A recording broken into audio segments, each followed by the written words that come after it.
Nigeria, welcome to today's edition of The Melting Point, where we delve into the pressing issues shaping our society. My name is Sharon Mandor. I am Enquiry. Nice to have you with us. Today we reflect on an event that continues to resonate with many Nigerians, the #EndSARS movement.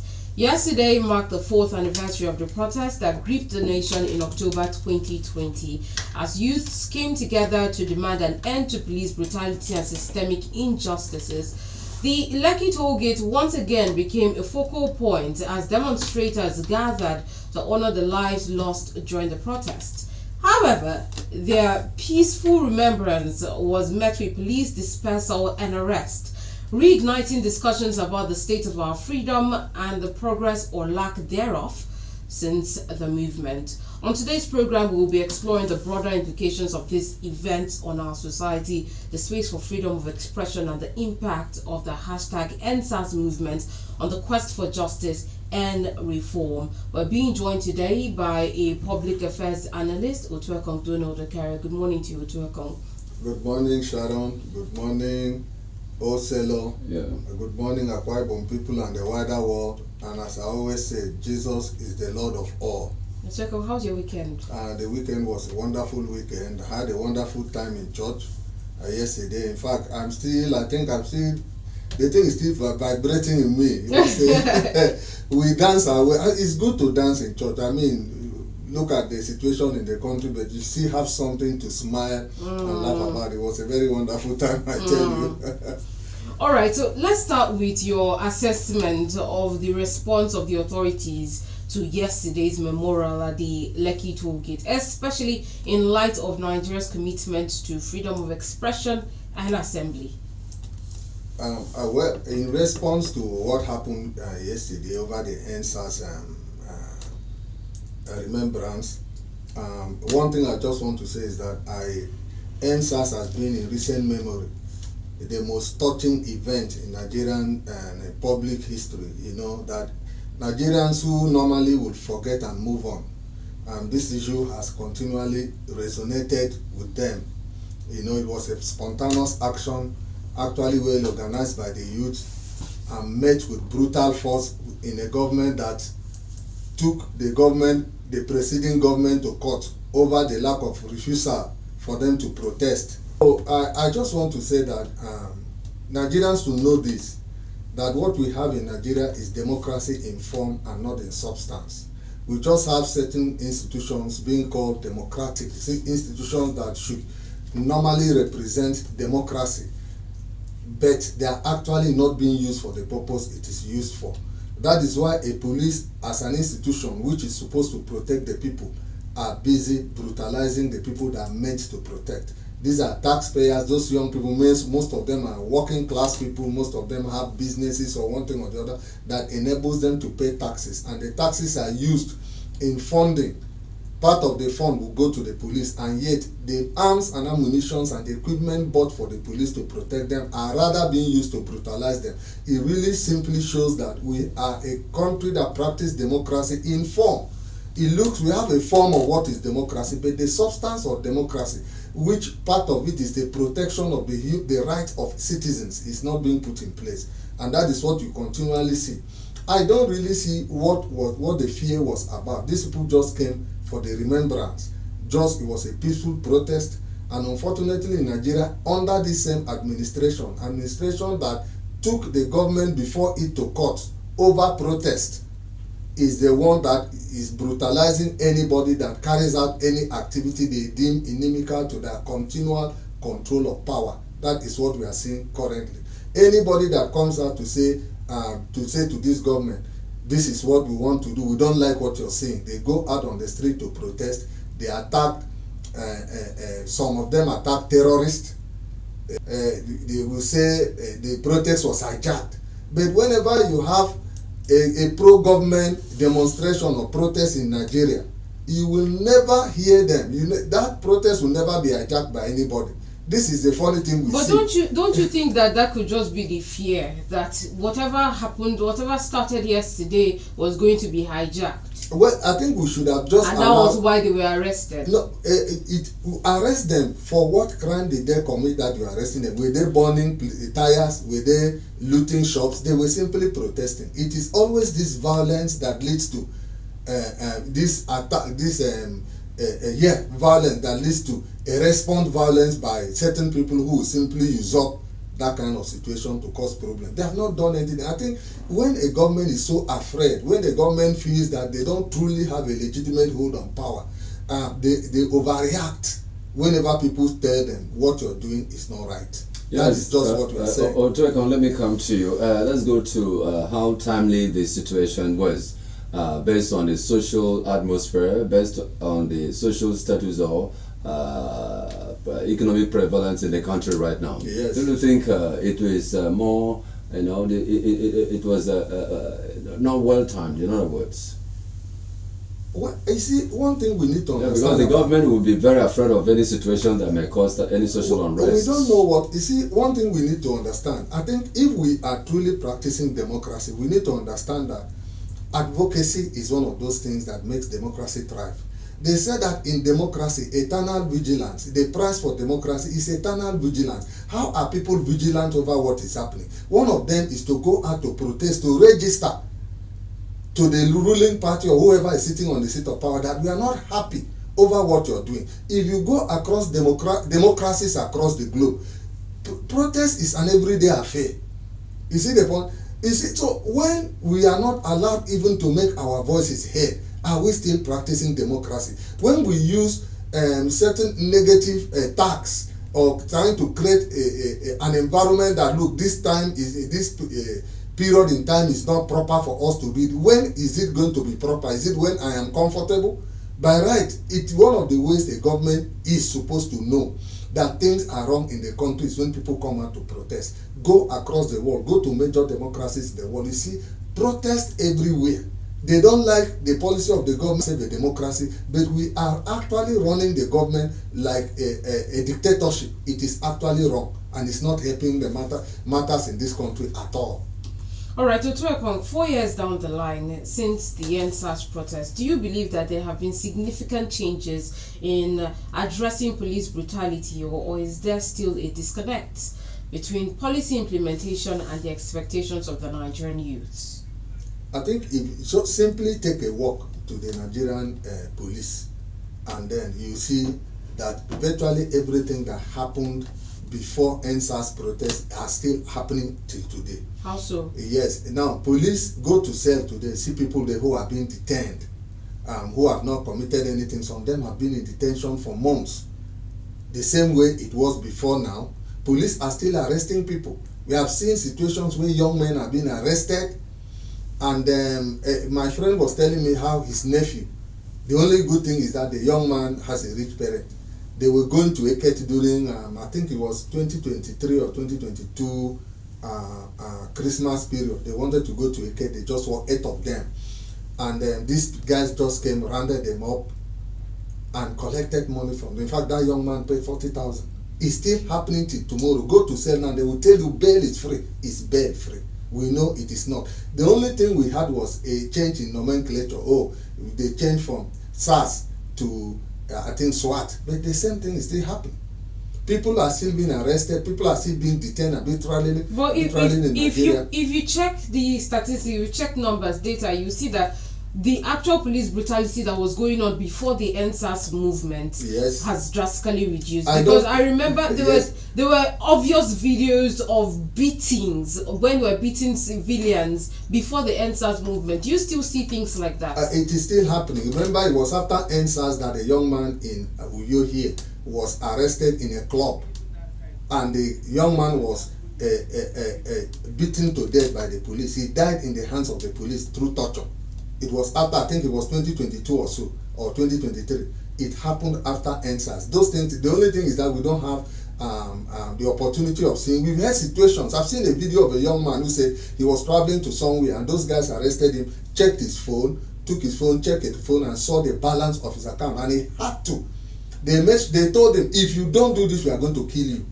You know, and they took this guy, him and his friend, they took more than how many millions from him. He had 10 million in the bank account. They took I think about 4 or 5 million out of that money. The guy went to his lawyer and got the this thing. I think the matter is in court as we speak.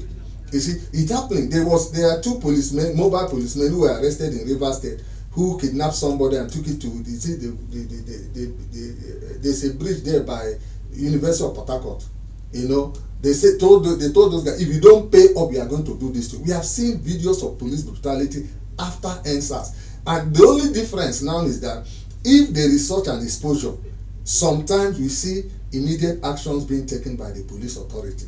But you see, when you keep on seeing these things happening continuously, then you should know that there is an endemic problem within the police system, you know, which is not, which needs to be properly treated from the top. That is where they look at it. You may not truly blame leadership from the Nigerian Police Commission. I think there's a Minister of Police Affairs. You blame them from that point. Who are the men there who are managing this issue? They are not the right persons to be put in there. The Police Commission also is not. I mean, recently we had this running battle between the Inspector General of Police and the I think the Police Commission itself over who should recruit and all those stuff. Then you have, when you look at what the police are actually passing through, if you pass here, this place is quite close to the headquarters of the police. On the road, on this Akaitina road, you are bound to see a place where they sew police uniforms. If you ask those people who are the ones actually sewing this uniform, they will tell you it is the policemen and themselves, which is not supposed to be so. They are using their own money to do all those things. They are supposed to be given equipment to work with. But right now, most time, if you ask a DPO now, how much comes to your a division per month, it is absolutely almost nothing. You see, and who gets all these billions that are voted for security in Nigeria? We don't know how the money goes, how it is spent. But at the end of the day, the police don't have enough. So at the end of the day, most of the monies that they charge people are being arrested in police station, it goes to maintaining the police station. At the end of the day, if you look at it from a tax point of view, you will now see that Nigerians are paying more taxes than they are supposed to, because the money is meant for police is not actually going there. Money meant for security at that level is not actually going there. You see, we don't know where the money goes. So at the end of the day, the police are now using the power to now tax the people to get money to run security in the state or in any way that they are posted to work. Okay, we are just joining us. This is Melting Point on Memories 96.5 FM. Otoeko, let's go. The judiciary. Actually, some people are pointing accusing fingers at the judiciary as well, because the judicial panel reports have not been released or implemented effectively, and it also calls to question the support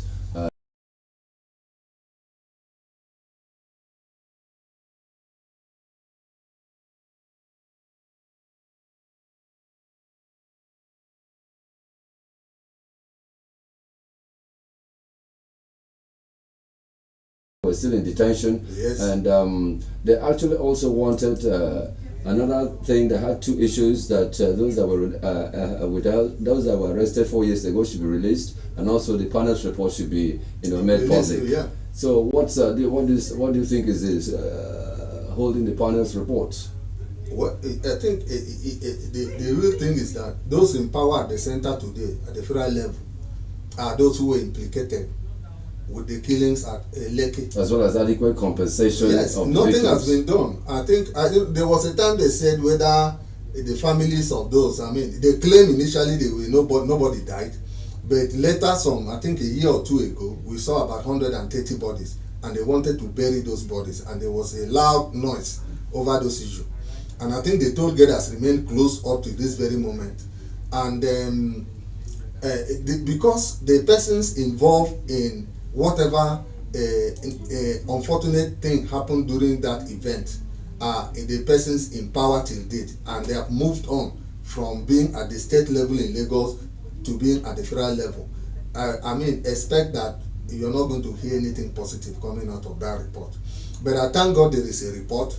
I thank God that there are documented events. If it is not today, one day Nigerians will know the truth, the real truth that happened during NSAS. They keep on claiming that nobody died, but where did you get the 130 bodies? And we had a live streaming of that event, and you are telling us that what we saw with our eyes, that they were all lies. It is quite unfortunate. But the truth of the matter is that why we are not moving forward in that case are that the people who are controlling the institutions that are supposed to make those people the culprit, those who carried out those terrible actions, those unknown soldiers that today we don't know. Even the soldier who commanded the whole issue, who ordered his men to come out there and shoot. We don't really know what happened. We don't know him. We don't have any true information about what is happening there. What actually happened during that event. So as it is going, but I do believe one thing, that one day, and we say in Akwa Ibom, in a one day, you understand me, the thing will be dug up and Nigerians will know the truth about what actually happened during NSAS. If you say that the things that were happening before the NSAS movement, yes, they are still repeating themselves after the NSAS movement, I would like to know, if protests could not solve it, if hearing from the people could not solve it, what can now bring the solution to this issue? Because even the Amnesty International, I don't know if you saw what they posted, what they said. They said that 4 years down the line, they are still getting reports of sexual violence, of brutality from the Nigerian police force. Yes. So if the protests could not solve it, what then can solve it? Well, you see one thing. First and foremost, let me even talk about their police. Is it sexual violence in the police? I saw a video recently of a policeman who was videoed. He dropped a young girl. I think the girl must have been around 16, and he wanted to rape that young lady. And he was videoed, and I don't know what has happened to that situation, whether the police authorities have taken it up and are doing something about that.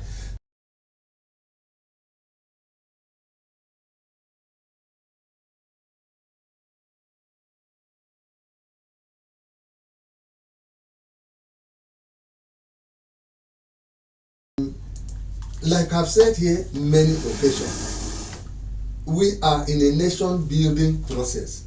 And when you are in this kind of process, you should understand that nation building is a process, it is not an event. You will not transform the nation overnight. It takes some process for you to transform it.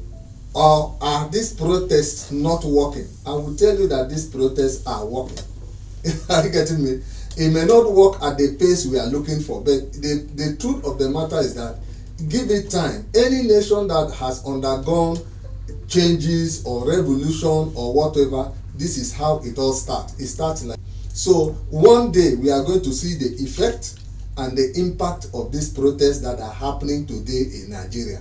It may not be today, but my only hope is that it will be in our lifetime.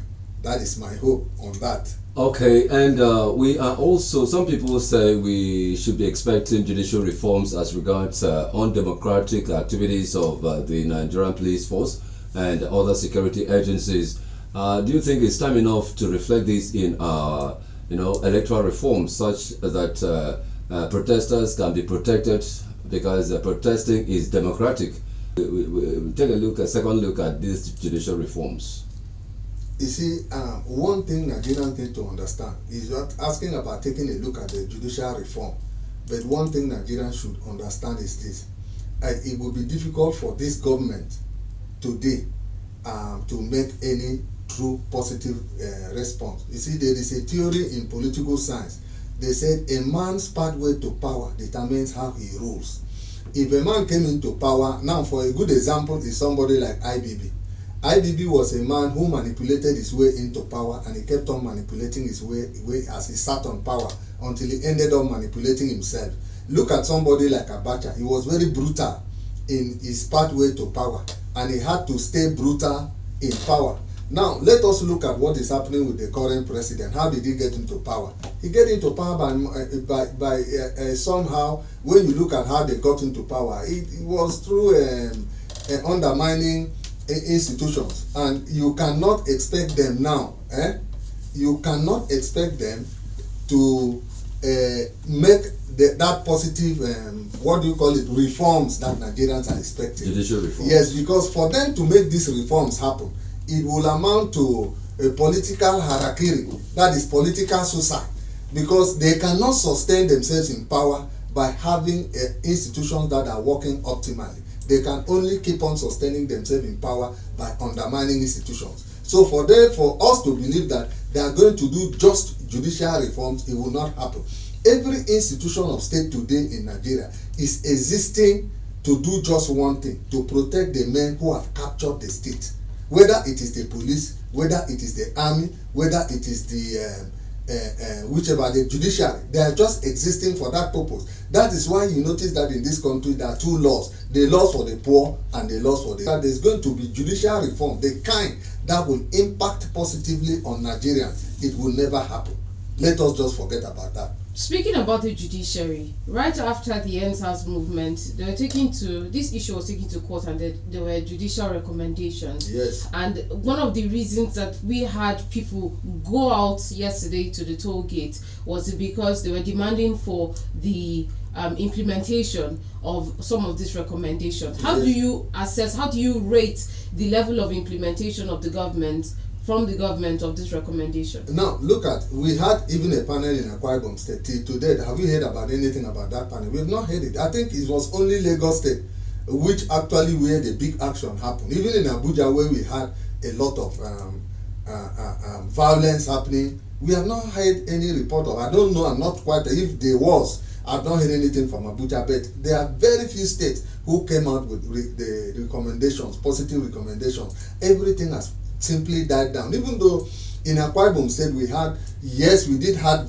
violence. I remember I was on the road in one of those days. I wasn't going there for protest. I went there for my personal business, and we saw a lot of, many of us had to run and hide. In fact, actually I went to barb my hair somewhere, and I saw a lot of terrible things happening, you know. So we had to run. Police were coming from every angle. So I had to go back inside my friend's shop. I wanted to find my way home. I had to go back inside in my friend's shop, and we locked the door, and we stayed in there until that thing blew over. We didn't have much. We had looting in Akwa Ibom, but across the country we had looting. Is Nigeria better off today than that time? No. The judicial report up to today, even the one in Lagos, we are still having problems with the report. The actual report that came out, the government, the same government that set up the panel, denied that report. You see, so these are the challenges that we are seeing as we speak, and that is why I don't have any hope that this present government can do anything positive about whatever happened during that NSAS movement. We are not going to see anything from this government. We believe one day, as the time goes by, that we are going to have some positive response. Government will come into power. Let us keep on making our voices heard. Let us keep on crying out our pains in the best way we can, whether through calls that may come in as people are listening to this program, whatever they can make their voices heard. One day, this country, we are going to have the two changes that we deserve. And Sharon and Oselo, your voices, it will be written down somewhere that somehow these people made their contribution to the transformation of Nigeria, which is the hope of every Nigerian, us here in the studio included. Okay, let me still come to you again, Otuekong. Do you think this is intentional, that the government is closing their ears to the cries and economic cries of the people, social cries of the people? And if this is so, what is the intention? Well, like we keep on saying, it's going to be very difficult for a government like this to take a listen to what the complaints of the people. And I've said it here, what we have in Nigeria is called kakistocracy. Kakistocracy is a form of government where the worst citizens in that society will find their way into positions of power, and they don't sit on power to do what is good for the people. That is what we are seeing. So these men are not meant to be. They are not meant to be in power. In certain Sena clans, if you look at this government, especially the center, 90% of the ministers have cases with EFCC. We have governors, we have ministers, we have persons close to the seat of power who had convictions out of this country. We have sitting governors who were convicted one way or the other somewhere, but they are in sitting positions of authority today. So you cannot expect such a people to be interested in reform. Like I've said here time and time again, what you see in government today is a state capture. So that is, we don't enter one chance, and it is only God that will help us come out from that one chance. So we have to, see, because Nigerians are not known for demanding for their right. We are very docile people. So we are only going to complain, and the next thing we do, we adjust, which is the normal nature of every Nigerian.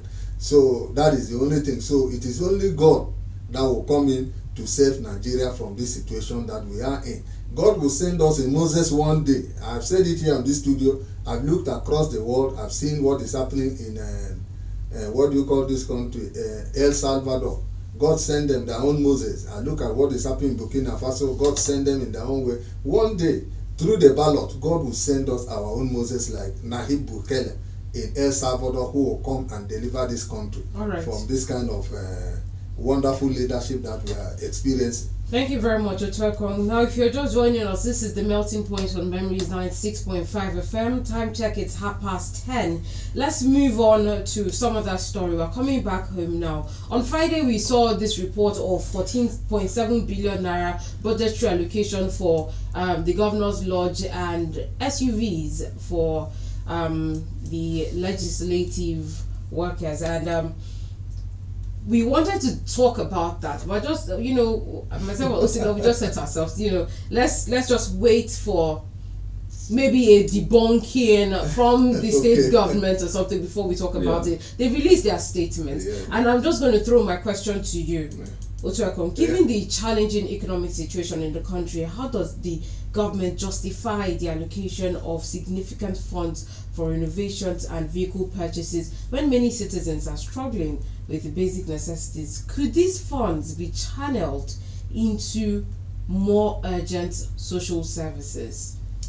Well, now, let me just say this to be very factual. There is one in terms of the renovation of the Governor's Lodge and the Deputy Governor's Lodge. I've not been to the Governor's Lodge at least for a long time now. I think the last time I was there was when Chief Godswill Akpabio was the governor of the state. But I think I've been to the governor's office. I don't know about the Governor's Lodge, how badly maintained it is, that it needs renovation. But for the governor's office, some aspect of the governor's office actually needs some kind of maintenance. When I walked into that place, and in fact I myself wondered at the time, why should this place be this poorly maintained? It simply goes to show the poor maintenance culture of our people. And the only area I saw that was well maintained, I think one time we had a meeting with the then chief of staff. It was Ephraim Yangeyen then. The only area that looked good was the his own area, the office area of the chief of staff. It was even better looking than the deputy governor's office.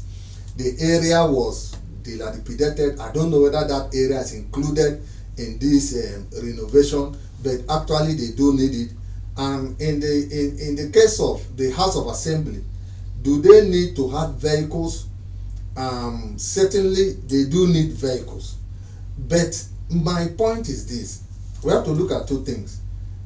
Does the governor's lodge, where the governor is staying, actually need this renovation? I have not been there in a long time to even have this kind of assessment. What area actually needs this kind of renovation that billions of naira would be allocated to it? On the issue of the House of Assembly are an independent arm of government. They have their own budgetary allocation. Why should it now be the state government that purchases vehicles for them? You understand me? Because when you now purchase vehicles for those people, you can compromise their independence, so to speak. You can compromise their authority, their ability to make objective objective analysis of the situation they see in the field, because it is believed that these vehicles are meant to be used for oversight functions, which is like oh, there are some things happening at the local government, they go out there to check it. There are projects the state government is doing, like roads, like you see the Kalabaitu, they have to go there. They have committee on works who will go there to do the oversight function. And you know, so I wonder why it should be like that. Now let us go to the next point. The next point is that look at the time that Akwa Ibom State and Nigeria as a whole is in. When people are going to garbage bins to look for food. Yesterday I saw it with my eyes. I was very observant. I know a lot of people come out in the evening to dump refuse. You know, I saw some young men carrying wheelbarrows with refuse to dump at the refuse bin. And I saw people going there to I took notice. There was only one of these iron bender people that go around looking for things in the dustbin to pick. There was only one of them. The rest were just normal people. They were not mad people who are looking for something to take home. Some could even be looking for food to eat. We don't know. At the level of poverty that we have in Nigeria, is it not insensitive to buy millions of naira worth of SUVs and Hilux trucks for these people to go for the oversight function? If these men in power have the interests of the people at heart, I think the best thing for them to have done would have been, all of us, there is no member of the House of Assembly who does not have at the minimum of 2 vehicles in his house. More than that. Can we not use our vehicles to go out for oversight functions? They could use that vehicle. You don't need all of you to drive at the same time. You can choose 1 or 2 persons and all of you enter the vehicle and you go for your oversight function for just one mere reason. The Akwa Ibom people are suffering. You know, you don't need to expend this kind of money for that kind of project all over. On the case of renovation, do we need to spend that much money to do this basic renovation? People are hungry. How much is the government spending on empowerment? The governor's project was on working with SMEs. He has done some empowerment that we have seen from September last year, that he took a very noble step. He went and said, look, we are not going to celebrate. He said we are going to do low-key Ibom Day celebration. It was a beautiful thing. And he said they should go and make a budget. They brought a budget of about 200 plus million naira. And he took that money and said, we are not going to use this money to do any celebration. People are hungry. Let us see how we can empower young men and women. And he went to Ibom. There was this made in Akwa Ibom trade fair during Ibom Day. And he said, okay, I'm going to give this money to these people. And his boy said, sir, instead of giving them this money directly, let them be the first batch of Ibom leadership training.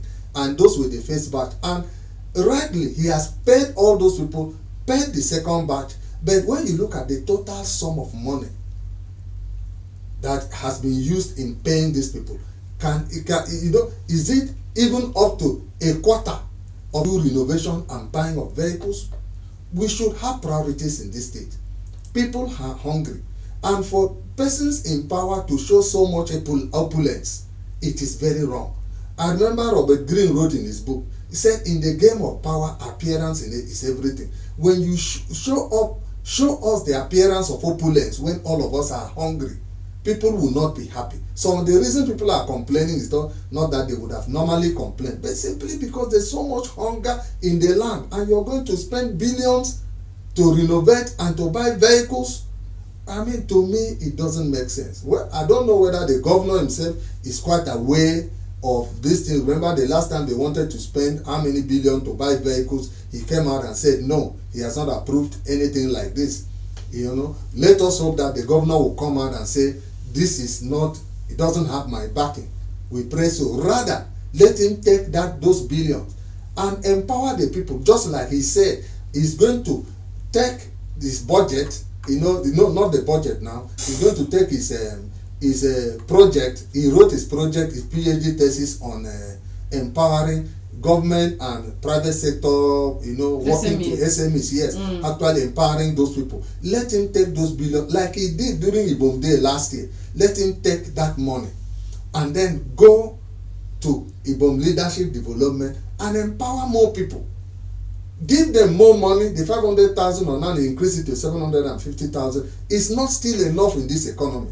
Each person, the minimum should be between 2.5 million and 5 million to make impact in their businesses.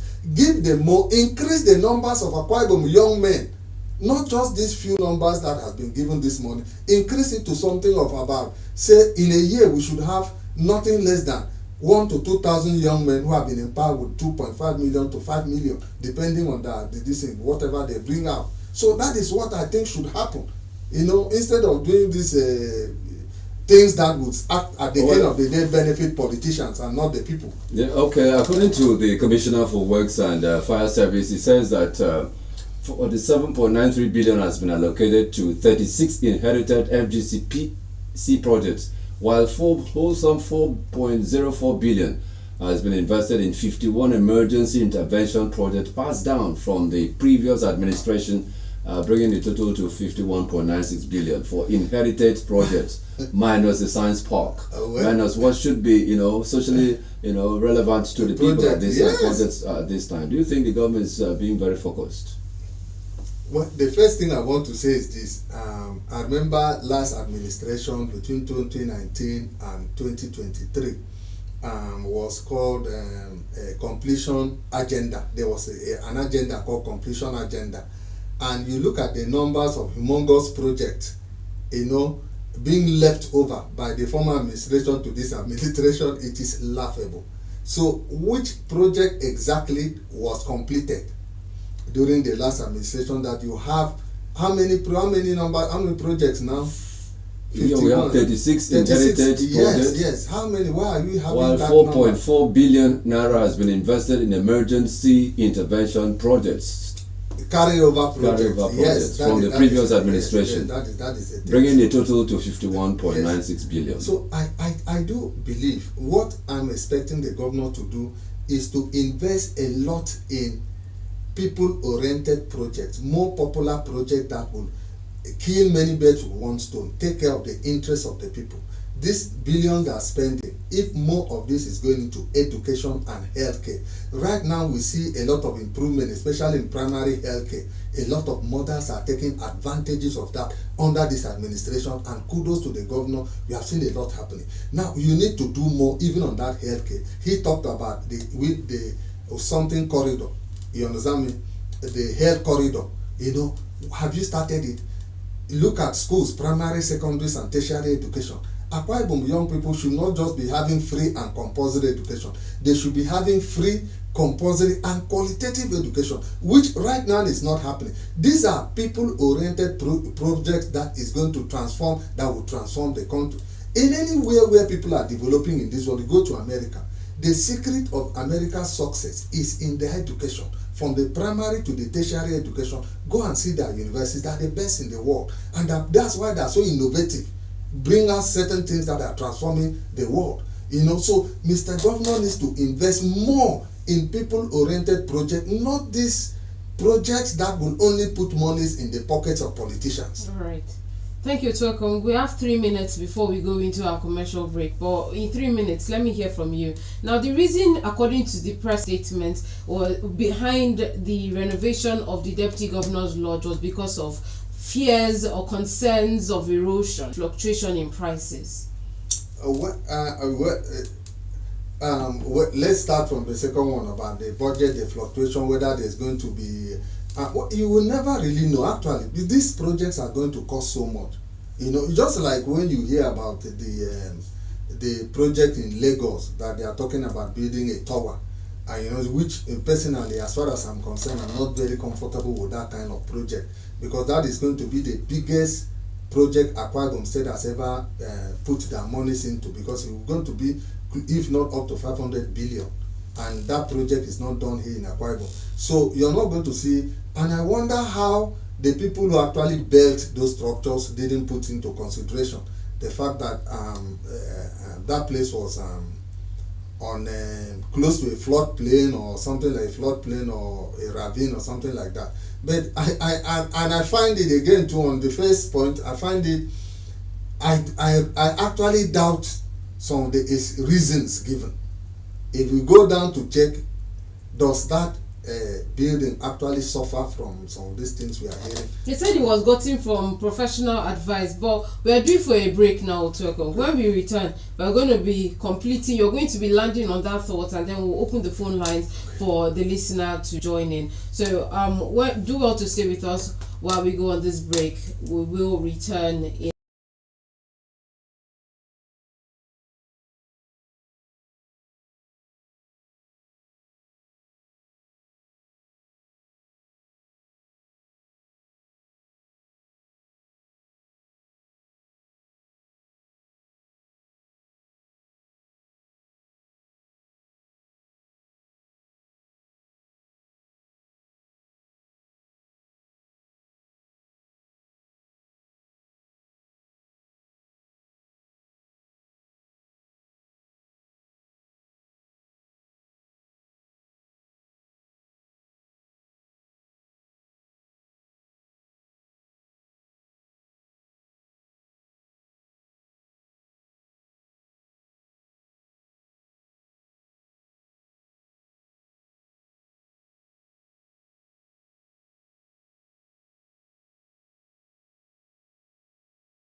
.5 FM. We're going to be real brief, so Otuekong will just land on his point. We're talking about the amount of money that was said to be projected actually for budgeting on the Governor's Lodge and the purchase of SUV for the legislators. So we've been talking about that. We've also been talking about the EndSARS movement 4 years down the line. Yesterday there was a mini movement and they arrested and detained. Now they've been released, those protesters. All right, so we're now back in the studio to talk about, for Otuekong to land on his points, and then we'll open the phone lines in a bit. So Otuekong, the floor is yours.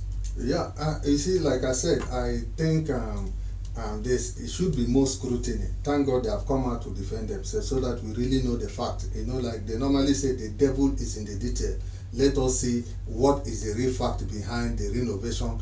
Does this thing actually need renovation, and how much money should be spent? I think the public, the media, the journalists, the investigative journalists within the state should do the due diligence, investigate deeply to see exactly what the real situation is. Okay, yes, it's now time for you to be part of the discussion on Melting Point by dialing 0803 085 7755, and the other number is 0809 066 6909. The last one, 0809 066 6909, serves as our WhatsApp number. So you can send a message there on that social platform and we'll take it for you on the program. We're also streaming live on Facebook. That's right, that's right. Memories 965 FM. That was great. Okay, so we're expecting your calls. Do well to call in and let us know your views, your perceptions, and of course your stand on the issue we're discussing today concerning the EndSARS arrangement. 4 years after, some people were still in detention. Hello, you're blocking our ears here. Please do well, step aside from your radio set or turn down the volume so that we can hear you. Yes, good morning. Yeah, good morning. Yes, please turn down the volume of your radio set, sir. Okay. All right, go ahead. Yeah, what I have to say that this country is very hard. Please, what's your name and where are you calling us from? I'm calling you guys from Oron Road. Okay, and your name? Yeah, my name is Godwin. Okay, Godwin from Oron Road. Go ahead. This appointment is getting very hard. I think the governor needs to put more effort in the youth, like every job, the best education. Like we just move into our home and things are very hard. Imagine somebody not doing to money in this country like this, especially in the state. We need to put more effort. So that the price of food and accessories will be down. For those that cannot afford more highly priced, they will sustain in this country. That's what I'm saying. All right, thank you very much for your contribution. Okay, we're expecting more calls on 0803 085 7755. Do well to call us and let us know your views concerning the issues that we've discussed today. All right, Otuekong is here in the house with us. So Otuekong, let's keep on. Let's keep the program on. Okay, recently the government has, or today, they've opened a portal for employment in Akwa Ibom State. What's your take on this? And unemployed Akwa Ibomites are advised to go drop their CVs and other, personal details there for employment. Yeah, I think it's needful at this time. One of the beautiful, you see, you wouldn't hear anybody complain about that because it is touching the lives of the people. There are so many youth going around, graduates looking for sources of where they can make ends meet at the end of the day. It's not happening. So it is very good, and the governor has promised that it's going to make it as transparent as possible. We do hope that is exactly what is going to happen, because for many years now, we have not had that. Most employment are always through man-no-man basis, whether it is at the federal level or at the state level, because of the high rate of unemployment. And Akwa Ibom is one of the states with very high rate of unemployment. So we thank God that the governor has done that, brought out that portal, and to give every single Akwa Ibom person who seeks employment some kind of level playing field. We need to watch it, because is it true that we are not going to have some influences in certain positions? Certainly we are still going to have it. But if it can be opened and the employment based on merit, it would be in the best interest of everybody. Equally, create that deep confidence in the governor and his programs, and which is something he needs. You know, just like he had when he just came into power, there are certain decisions he took that really touched the people, and people really believed that things are going to change for the better. He needs to keep on doing those things, to keep on sustaining and maintaining that kind of impression on the people. Okay, I think that's how far we can go. Let's have your party shots before we, call it a wrap on melting points today. My parting shot is, let us keep on asking questions. You know, the price for democracy and freedom is eternal vigilance. We must ask people in power to be responsible, to tell us exactly what they are doing and why they are doing what they are doing. That is where we should go. Otuekong Ekere has been our guest on Melting Point Monday. Thank you very much for being with us, and we do hope you would stop by on the next invitation. Thank you for thanking me. All right. I am Anifio Enquiry. I'm thanking you too for being part of the program, the calls we've had, and those that thought of calling but couldn't make it today. Tomorrow is another day for another chance. I am Anifio Enquiry. Good morning. Thank you for listening. Coming up next is Open Forum with Citizen MKO. My name